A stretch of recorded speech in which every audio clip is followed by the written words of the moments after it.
Өмірде сондай сынаққа ұшырағандар бар, неше түрлі ауыр сынаққа ұшырағандар бар.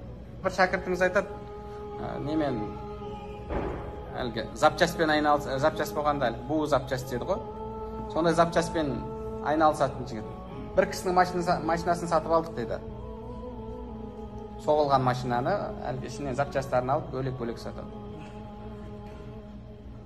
Қайненесі машинасын алып, әйелімен бірге, бала-шағасымен бірге тойға бар жатқан кезде повороттан бұрыла алмай, барып ағашқа соғысып, әйелі, қайненесі, артындағы бала-шағасы барлығы қайтыс болған.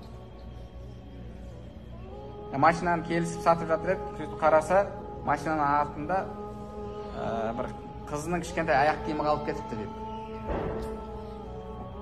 Анау аяқ киімді ұстап отырып, сол жерде жылады дейді, кәдімгідей. Басына үлкен Алла тағала сондай ауыртпашылықты беріп тұр да.